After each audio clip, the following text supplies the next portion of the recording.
Mengembangkan ide pokok menjadi kalimat utama. Bahasa Indonesia, kelas 5 SD, tema 5, subtema 2.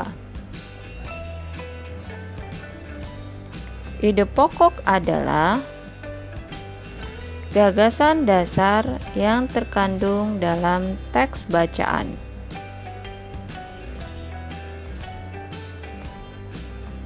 Isi dari ide pokok yaitu gagasan dasar mengenai suatu hal atau kejadian yang ingin disampaikan pembuat teks.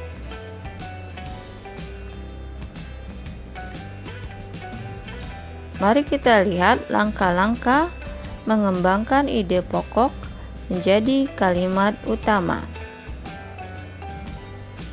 1. Membaca teks non-fiksi dengan seksama.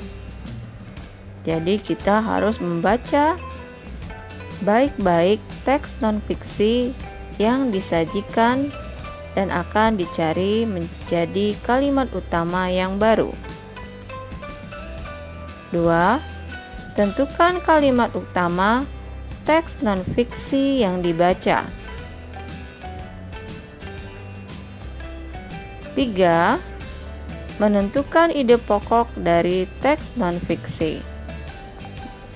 Jadi kita tentukan ide pokok dari teks non-fiksi yang telah kita baca. Terakhir, membuat kalimat baru sebagai pengembangan ide pokok untuk menentukan kalimat utama dengan menggunakan bahasa sendiri, diksi, dan ejaan yang tepat. Diksi adalah penggunaan atau pilihan kata yang tepat. Sekarang, mari kita lihat contoh bagaimana menentukan kalimat utama dari pengembangan ide pokok teks bacaan. Sesuai dengan langkah-langkah, kita akan membaca paragraf non-fiksi yang disajikan dengan seksama. Mari kita baca bersama. Meskipun sering dianggap sebagai hewan pengganggu, belalang ternyata memiliki kandungan nutrisi yang baik bagi tubuh manusia.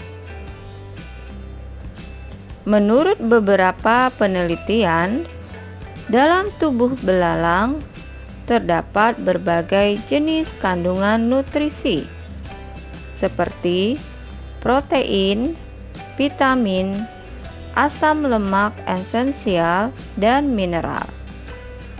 Seekor belalang mengandung kurang lebih 20-40% protein serta 25-30% vitamin A dalam tubuhnya. Selain itu, pada kulit belalang juga terdapat zat kitosan seperti pada udang.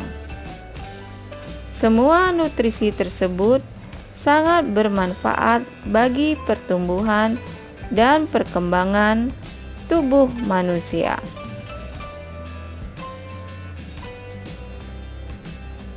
Setelah kita membaca bersama teks non-fiksi yang disajikan, kita tentukan langkah kedua. Langkah kedua yaitu menentukan kalimat utama pada teks non-fiksi yang telah dibaca.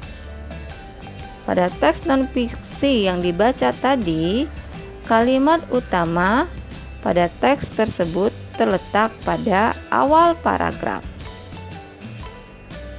Kalimat utamanya yaitu, meskipun sering dianggap sebagai hewan pengganggu, belalang ternyata memiliki kandungan nutrisi yang baik bagi tubuh manusia.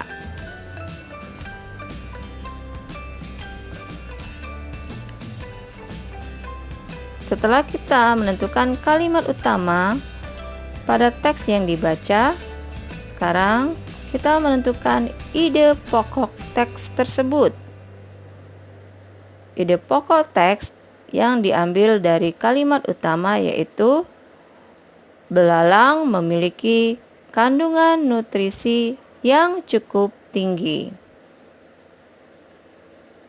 Setelah kita menentukan ide pokok teks yang dibaca, sekarang kita membuat kalimat baru yang berisi ide pokok yang kita buat dengan menggunakan kalimat sendiri, sehingga menjadi kalimat utama yang baru. Jadi kalimat utamanya dengan membuat kalimat baru yang berisi ide pokok yaitu belalang sangat bermanfaat bagi tubuh manusia karena memiliki kandungan nutrisi yang cukup tinggi. Itulah contoh bagaimana membuat kalimat utama dari pengembangan ide pokok sebuah teks non-fiksi. Ulang kembali videonya ya, agar kalian lebih mengerti. Terima kasih.